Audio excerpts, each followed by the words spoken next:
किसान versus businessman दामाद ने दिया बेटी को सालगिरह ड्रेस। तेरी बहन ने तो अपनी मर्जी से लव मैरिज कर ही लिया, अब तेरी भी उम्र हो गई है शादी की। अरे माँ, इतनी भी जल्दी क्या है, शादी ही तो है, कर लेंगे आराम से। नहीं बेटी, अब तो शादी करनी है, मेरी भी उम्र होती जा रही है, अपनी आंखों के सामने एक बेटी का कन्यादान कर दूं, बस वही बहुत है। अब आशा अपनी जमा पूंजी से अपनी औकात के हिसाब से अपनी बेटी अपर्णा की शादी एक किसान से करवा देती है। अपर्णा जी, आपको यहाँ किसी भी तरह की कोई दिक्कत तो नहीं होती ना? नहीं नहीं, मैं बिल्कुल ठीक हूँ। वैसे मैं सोच रही थी कि आपके साथ साथ मैं भी एक छोटा मोटा काम कर लूँ। वैसे मेरी तरफ से कोई जोर जबरदस्ती नहीं है काम को लेकर, अगर आप चाहें तो घर पर ही रह सकती हैं। नहीं, ऐसा नहीं है, मैं अपनी मर्जी से काम करना चाहती हूँ। हाँ ठीक है, अगर आपकी यही इच्छा है तो आप कर लीजिए। अब अपर्णा गांव से थोड़ी दूर पर बसे एक शहर में नौकरानी का काम ढूंढ लेती है और एक दिन जब अपर्णा अपनी मालकिन के घर के बाहर झाड़ू लगा रही होती है कि तभी उसके सामने से उसकी बहन हर्षिता गुजरती है। जहां हर्षिता ने एक सुंदर सा वन पीस पहना हुआ होता है, तभी अब अपर्णा कहती है, हर्षिता, हर्षिता दीदी। एक्सक्यूज मी, कौन हो तुम? दीदी, मैं अपर्णा, आपकी बहन। हर्षिता अपनी आंखों से चश्मे को उतारते हुए, अरे अपर्णा, तुम्हारी शादी हो गई, ये कैसे कपड़े पहने हुए तुमने? तुम्हारा पति तुम्हें ड्रेस नहीं दिलाता क्या? दिलाते हैं ना, ये साड़ी उन्होंने ही तो दिलाई है। क्या ये फटीचर सी साड़ी तुम्हें तुम्हारे पति ने दिलाई है? लगता है तुम्हारा पति फकीर चंद है। नहीं नहीं, मेरे पति फकीरा नहीं है, वो बहुत मेहनती हैं और वो किसानी का काम करते हैं। वैसे दीदी, आपकी ड्रेस बहुत खूबसूरत है। हाँ, खूबसूरत तो होगी, आखिर मेरे बिजनेसमैन पति ने जो दिलाया। खैर मैं चलती हूँ, मैं लेट हो रही हूँ, फ्रेंड्स के साथ किटी पार्टी में भी जाना है। अब शाम को अपर्णा का पति घर आता है। अपर्णा खाना खिलाते हुए उससे कहती है, अतुल जी, आपको पता है यहीं शहर में मेरी बहन भी रहती है। आज मैं उससे मिली और पता है उसने ना बहुत खूबसूरत। क्या हुआ? बहुत खूबसूरत क्या? चुप क्यों हो गई अपर्णा? अगर मैंने इनके सामने अपनी दीदी के कपड़ों की तारीफ की तो इन्हें लगेगा कि मुझे भी वो कीमती ड्रेस चाहिए। आंखों में चश्मा लगा रखा था। अच्छा, चश्मा तुम्हें भी चाहिए क्या? नहीं, मुझे नहीं चाहिए। वहीं दूसरी तरफ हर्षिता अपने आलीशान घर में अपने बिजनेसमैन पति के आगे एक सुंदर सा डिजाइनर स्कर्ट और स्लीवलेस क्रॉप टॉप में खड़े होकर कहती है, सुनो विवियन, मुझे न्यू डिजाइनर ड्रेस चाहिए। और हर्षिता बेबी, मैंने तुम्हें कभी मना किया है क्या? जाओ लॉकर से पैसे निकालो और जी भर के अपने डिजाइनर कपड़ों की शॉपिंग करो। थैंक यू सो मच मेरे हैंडसम बिजनेसमैन पति। अगले दिन हर्षिता एक फैंसी वन पीस पहनकर मॉल जाती है और वहां से कई डिजाइनर कपड़ों की शॉपिंग करती है। मैम, आपके ऊपर ये डिजाइनर ब्लैक वन पीस बहुत अच्छा लग रहा है। इसका डिजाइनर बाजू आपके ऊपर बहुत सूट कर रहा है। अच्छा, सच में? चलो तुम कहती हो तो इसे पैक कर दो। अब हर्षिता हाथों में शॉपिंग बैग लेकर अपने घर की तरफ आ रही होती है, जहां उसकी नजर अपर्णा पर पड़ती है। अपर्णा की मालकिन घर के बाहर खड़ी होकर उसके हाथों में साड़ियां दे रही होती है। ये लो अपर्णा, ये कुछ साड़ियां हैं जो मैंने तुम्हारे लिए मंगवाई थी। अच्छा, तो अब तुम्हें कपड़े मांग के पहनने की नौबत आ गई। तुम्हारा किसान पति पैसे नहीं कमाता गया? देखो, मेरे बिजनेसमैन पति ने तो मुझे लाखों रुपए दिए थे जिससे मैं शॉपिंग करके आ रही हूँ। ये तो बहुत अच्छी बात है दीदी। वैसे मालकिन, आप ये कपड़े अपने पास रखिए, क्योंकि अगर मैंने आपसे ये कपड़े लिए तो मेरे पति के आत्मसम्मान को ठेस पहुंचेगी। वाह अपर्णा, तुम तो बहुत समझदार हो। अब हर्षिता अपने लाए डिजाइनर 2 पीस ड्रेस को पहनकर अपने पति के सामने खड़ी होती है। वहीं विवियन लैपटॉप पर काम कर रहा था। विवियन, जरा मेरी तरफ भी देख लो, मैं कब से डिजाइनर ड्रेस पहनकर खड़ी हूँ। अरे हर्षिता, तुम ये कपड़े पहनकर मेरे आगे मॉडलिंग मत किया करो, मेरे पास 36 काम होते हैं। कहने को बिजनेसमैन पति है, पर मेरे लिए 1 सेकंड का टाइम नहीं है इनके पास। वहीं अपर्णा का किसान पति अपर्णा को एक साधारण सी साड़ी देते हुए, अपर्णा जी, ये देखिए, मैं आपके लिए साड़ी लेकर आया हूँ। अरे इसकी क्या जरूरत थी, अभी वैसे ही आर्थिक स्थिति कुछ ठीक नहीं है। अरे सब ठीक है, इतना तो तुम्हारे लिए कर ही सकता हूँ। चलो अब इसे पहनकर दिखाओ। अब अपर्णा अपने पति के लाए साड़ी को पहनती है। वाह, भला की खूबसूरत लग रही हो, तुम्हें किसी की नजर न लगे। शुक्रिया अतुल जी। अब ऐसे ही कुछ दिन गुजरते हैं और एक दिन अतुल अपनी पत्नी के साथ छत पर सोते हुए उससे कहता है, अपर्णा जी, वैसे कुछ दिनों बाद हम दोनों की पहली सालगिरह आने वाली है। हाँ जी, मुझे बहुत अच्छे से याद है। अच्छा अपर्णा जी, ये बताइए, आपको अपनी सालगिरह अगर अच्छे से मनाने का मौका मिले तो आप उसमें क्या क्या करना चाहोगी? मैं तो बहुत कुछ करूंगी, जैसे अपने पूरे घर को फूलों से सजाऊंगी, एक सुंदर सा डिजाइनर गाउन पहनूंगी, मेरे सर पर एक ताज होगा बिल्कुल प्रिंसेस की तरह, मेरे सामने एक बहुत बड़ा केक होगा।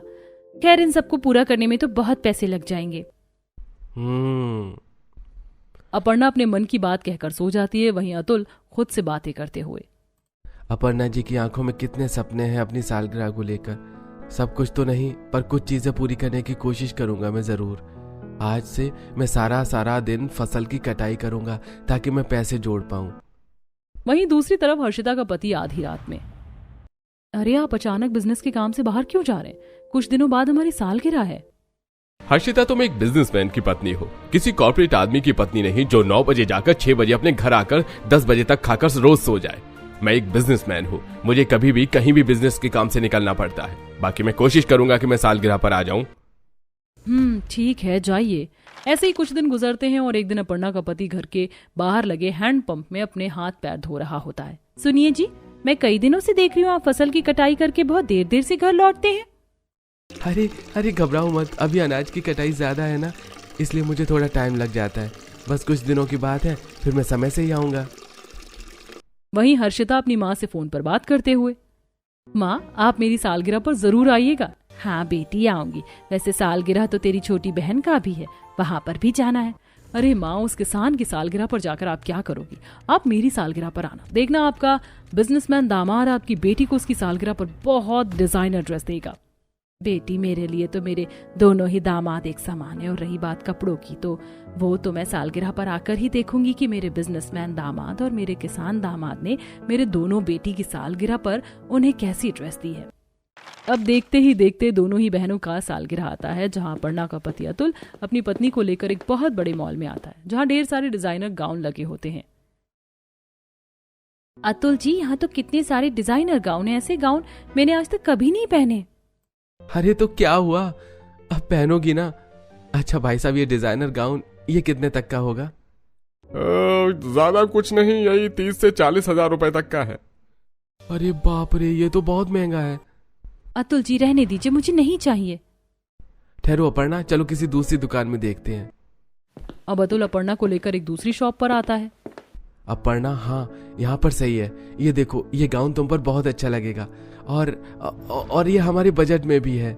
हाँ इसे ही ले लेते हैं, मुझे भी ये बहुत पसंद है। अब अपर्णा और अतुल घर आते हैं और घर को सजाने लगते हैं। दूसरी तरफ हर्षिता के घर पर एक प्रोडक्ट डिलीवर होता है। हर्षिता उसे खोलती है, जिसमें एक भद्दे से ड्रेस के साथ एक लेटर होता है। हर्षिता लेटर पढ़ते ही अपने पति को फोन करती है। ये सब क्या है विवियन? ये हमारा पहला सालगिरह था और तुमने मुझे ये भद्दा सा ड्रेस भिजवा दिया और तुम खुद नहीं आए। मैं तुम्हारा इंतजार कर रही थी विवियन। अरे हर्षिता, मैं क्या करता, मुझे टाइम ही नहीं मिला। चलो मैं रखता हूँ, मेरी अभी भी मीटिंग ही चल रही है। अब हर्षिता अपने घर में विवियन के भेजे हुए साधारण से वन पीस को पहनकर बैठी होती है। तभी वहां उसकी माँ पहुंचती है। अरे बेटी, ये क्या पहन रखा है तूने? तेरी ड्रेस कहाँ है और दामाद जी भी दिखाई नहीं दे रहे। माँ, यही है वो ड्रेस जो आपके बिजनेसमैन दामाद ने मुझे मेरी सालगिरह पर दिलाई है, और वो यहाँ पर नहीं है, बिजनेस के काम से बाहर है। सुनकर बहुत बुरा लगा, दामाद जी को ऐसा नहीं करना चाहिए था। अच्छा दिल छोटा मत कर, मैं हूं ना, मैं जब तक दामाद जी नहीं आ जाते यहीं रुक जाती हूँ। और वैसे भी 2 से 3 हफ्ते बाद तेरी छोटी बहन की भी सालगिरह है, फिर हम दोनों वहां चलेंगे, इससे तेरा मन भी बहल जाएगा। माँ ठीक है, चलेंगे साथ में। अब आशा अपनी बिजनेसमैन दामाद के घर में कुछ हफ्ते रुकती है, जिसके बाद वो अपनी छोटी बेटी की सालगिरह में हर्षिता को लेकर पहुंचती है, जहां उसके किसान दामाद ने पूरे घर को बहुत अच्छे तरीके से सजा रखा होता है। वहीं अपर्णा ने एक बहुत ही डिजाइनर गाउन पहना होता है, उसके सर पर शहजादी की तरह एक ताज लगा हुआ होता है, सामने एक बहुत बड़ा केक होता है। अरे माँ, दीदी आप आइए ना। अतुल, यही है मेरी बहन, और माँ से तुम मिले ही हो। आइए ना, बैठिए। मेरी बेटी दामाद को सालगिरह की हार्दिक शुभकामनाएं। हैप्पी एनिवर्सरी अपर्णा, तुम बहुत लकी हो जो तुम्हारे पास अतुल जैसा पति है। तुम्हें पता है, तुम भले ही अपने गरीब पति के साथ रहती हो, पर तुम्हारा पति दिल का बहुत अमीर है, जो तुम्हारी छोटी छोटी खुशियों का बहुत ध्यान रखता है। कई बार पैसा भी हमें वो खुशी नहीं दे पाता जिसके हम हकदार होते हैं। पुश्तैनी ससुराल में 3 बहू की रसोई। गायत्री और जगदीप बारिश के मौसम में तीनों बेटे अनमोल, विक्की, मोहित की शादी रागिनी, बिपाशा और नैना से करवाते हैं। 2 जेठानी अमीर घर और देवरानी गरीब घर से आती है। फिर सास तीनों बहू का बहुत अच्छे से गृह प्रवेश करती हैं। मेरी तीनों लक्ष्मियों का तुम्हारे ससुराल में स्वागत है। अगर तुम्हें किसी भी चीज की परेशानी हो तो मुझसे कहना, सास से ज्यादा माँ बनकर ही प्यार करूंगी। माँ जी, आपने इतना कह दिया यही बहुत है, और आजकल की बहू को क्या ही चाहिए। ओह गॉड, आप लोगों की बातें मुझे 80s की मूवी की याद दिला रही हैं। अच्छा, मैं तुम्हें अपने पुश्तैनी रसोई दिखाने चलती हूँ, जो कि अब से तुम तीनों बहू की है।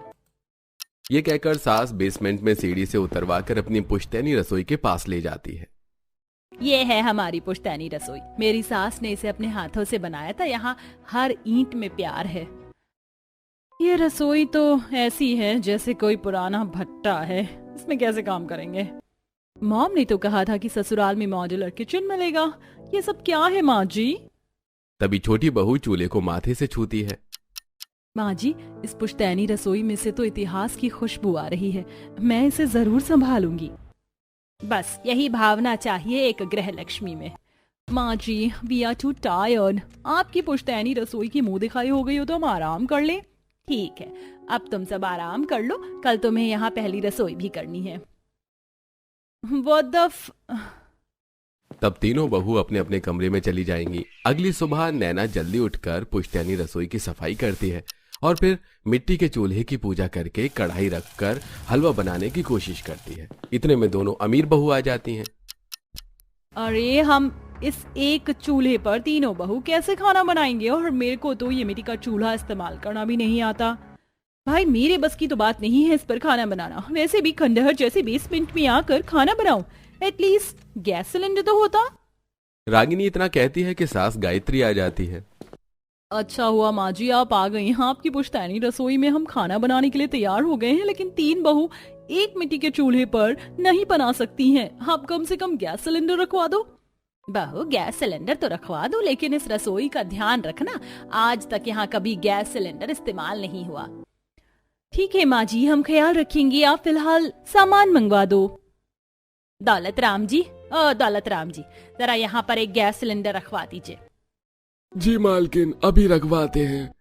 तब नौकर दौलत राम पुश्तैनी रसोई में गैस सिलेंडर रखवा देता है, जिस पर वो दोनों खाना बनाना शुरू करती हैं और सास के जाने पर गैस सिलेंडर से दूर हो जाती है। अब क्या करें, हमें तो खाना बनाना आता ही नहीं। प्यारी नैना, तुम्हारे हलवे से तो बहुत अच्छी देसी घी की खुशबू आ रही है। देखो, हमें खाना बनाना नहीं आता। अमीर घर से आए हैं, लेकिन तुम्हें तो आता है ना। बना दो प्लीज। आज पहली रसोई में हमारा इंप्रेशन खराब हो जाएगा ससुराल में। ठीक है दीदी, मैं बना देती हूँ। तब नैना फटाफट से दोनों बहू का खाना भी गैस सिलेंडर पर बना देती है और अपना भी तैयार कर लेती है। और फिर सब लोग तीनों बहू के हाथ का पहली रसोई का खाना खाकर खुश हो जाते हैं। वाह, ये सब्जी पूरी तो बहुत अच्छी बनी है। नाइस रागिनी। हाँ बहू, तुम तीनों बहू के हाथ का खाना बहुत अच्छा बना है, और ये सूजी का हलवा तो बहुत स्वादिष्ट है। स्वादिष्ट तो होगा ही। हमारी नैना बहू ने घी और मेवे डालकर चूल्हे पर जो बनाया है। माँ जी, स्वादिष्ट तो होना ही था। मेरी सास, आपकी सास की सास, सबका प्यार जो है उस रसोई में। देख रही है ना बिपाशा कि कितनी बटरिंग कर रही है सबके साथ। और ये देखकर मैं बहुत इरिटेट भी हो रही हूँ दीदी। पहली रसोई का खाना खाकर सब अपने अपने काम पर चले जाते हैं। रात को तीनों बहू पुश्तैनी रसोई में खाना बनाना शुरू करते हैं। तब फोन चलाते हुए बिपाशा गैस की नॉब ऑन करके बाहर चली जाती है। अरे, यहाँ पर तो मुझे नेटवर्क ही नहीं आ रहे। ओह नो, मेरा फोन भी डेड हो गया। इसे चार्ज पर लगा कर आती हूँ। दोनों बहू चली जाती हैं। वहीं नैना अपना खाना बनाकर चूल्हा बुझा देती है। तब उसे बदबू आती है। ये भगवान, ये बदबू कैसी आ रही है? इन दोनों दीदी ने गैस का नॉब चालू छोड़ दिया। मुझे कैसे भी करके यहाँ से सारी गैस बाहर निकालनी होगी, वरना माँ जी की पुश्तैनी रसोई खतरे में आ जाएगी। नैना फटाफट से रसोई की खिड़की खोल देती है और गत्ते से हवा करती है, जिससे गैस जल्दी गायब हो जाए। आधे घंटे बाद नैना को राहत मिलती है और तब सास रसोई में आती है। हे भगवान, ये रसोई में इतनी तेज गैस की गंध कहाँ से आ रही है? अभी मेरी पुश्तैनी रसोई को कुछ हो जाता तो। इसीलिए मैं दोनों बहू को गैस सिलेंडर लाने के लिए यहाँ मना कर रही थी। माँ जी, आप चिंता मत कीजिए। आपकी पुश्तैनी रसोई की धरोहर को मैं कैसे कुछ होने दे सकती हूँ। मैंने सारी गैस की गंध बाहर निकाल दी है और ये गैस सिलेंडर भी हटवा देती हूँ। अब से चूल्हे पर ही खाना बनेगा। अच्छा हुआ बहू तूने मेरी पुश्तैनी रसोई संभाली, वरना मैं अपने बड़ों को क्या मुंह दिखाती। दोनों बहू हंसते हुए अंदर आती हैं और सास उन्हें डांट देती है। बहू, ऐसे खीखी करने से कुछ नहीं होगा। तुम्हें यहाँ होना चाहिए था। आज तुम्हारी वजह से कितना बड़ा नुकसान हो सकता था। लेकिन माँ जी ऐसा कुछ हुआ तो नहीं ना, नाउ चिल। ये कहकर दोनों चली जाती हैं। अगली सुबह आंधी तूफान आता है और तेज बारिश चालू हो जाती है, जिससे रसोई की खिड़की से बारिश का पानी रसोई में आ जाता है और मिट्टी की रसोई खराब होने लगती है। तब नैना बेसमेंट में पानी जाता देख भाग कर आती है। हे भगवान, सारा अनाज भीग जाएगा, जल्दी कुछ करना होगा। बिपाशा दीदी, रागिनी दीदी, जल्दी आ जाइए वरना पुश्तैनी रसोई खराब हो जाएगी बारिश से। मैं नीचे नहीं आऊंगी, ये कीचड़ मेरे पैडिक्योर को खराब कर देगा। मैंने अभी अभी नए सैंडल्स पहने हैं, कोई नौकर बुला लो। तब दोनों बहू चली जाती हैं और नैना अकेली ही बाल्टी प्लास्टिक कवर लेकर अनाज बचाती है, मिट्टी के बर्तन साइड रखती है और पानी को बाहर निकालकर फेंकती है। शुक्र है माँ जी की रसोई बच गई, वरना क्या होता। तब सास बारिश में अकेले बहू का रसोई संभालते हुए देखकर कहती है, एक बेचारी मेरी ये बहू है जो मेरी पुरानी पुश्तैनी रसोई को भी संभाल रही है, और उन दोनों को देखो, मुझे तो दिखती ही नहीं है यहाँ पर। ये देख गायत्री चली जाती है। ऐसे ही दिन गुजरते हैं। बारिश में अकेले ही नैना रसोई और घर की जिम्मेदारी संभालती है, लेकिन वो दोनों बहू कुछ नहीं करती और एक दिन फिर बारिश की वजह से लाइट भी चली जाती है। तब पुश्तैनी रसोई में, आज तो बिजली ही नहीं आ रही, खाना कैसे बनेगा। माँ जी आप चिंता मत करो, आराम करो, ये देखिए मैं दिया जलाकर रसोई में खाना बना लूंगी। माँ जी मुझसे इतनी गर्मी और अंधेरे में खाना नहीं बनेगा, मैं खाना बाहर से ऑर्डर करके मंगवा लेती हूँ। हाँ माँ जी। नहीं, हमारे घर में बाहर से खाना नहीं खाते, और वैसे भी बाहर हल्की बारिश हो रही है, रहने दो।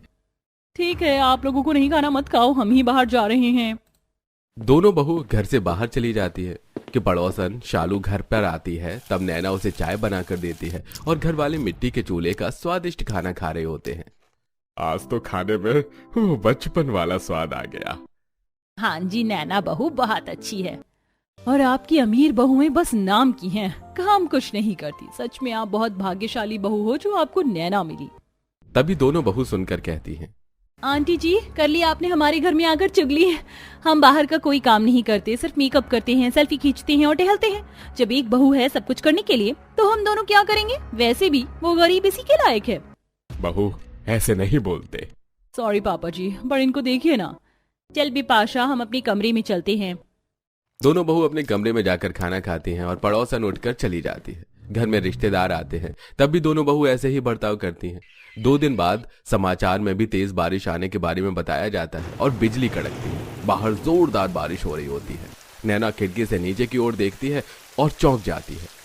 हे राम, पानी तो बेसमेंट में भरने लगा है। हे भगवान जी, माँ जी की पुश्तैनी रसोई की चीजें तो वहीं रखी हैं और अनाज सब्जी भी यूं ही रखे हैं।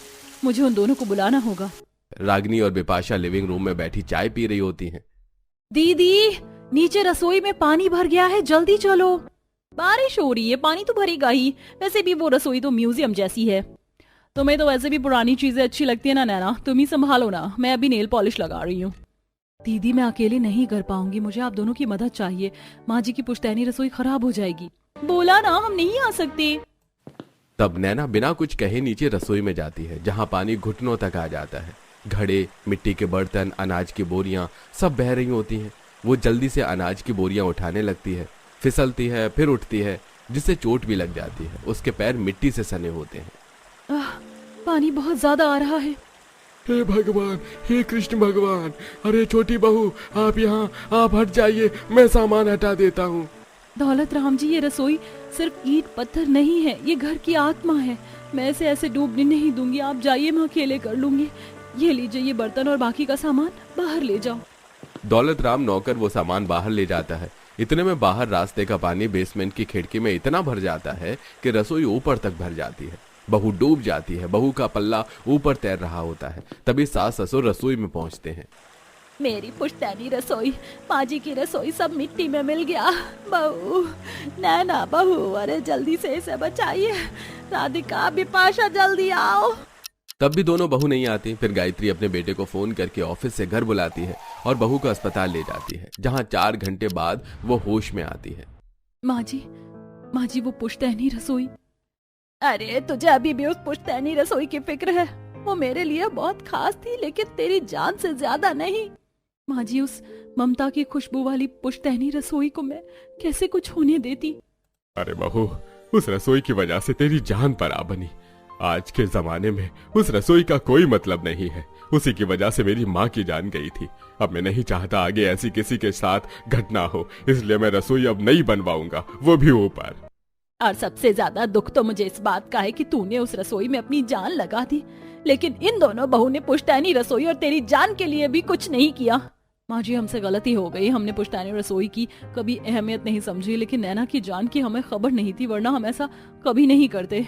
नैना, माफ कर दो। कोई बात नहीं दीदी। इस तरह दोनों बहू को अपनी गलती का एहसास होता है। ससुराल वाले एक नया किचन ऊपर के फ्लोर पर बनवा देते हैं और बेसमेंट के किचन को बंद कर देते हैं।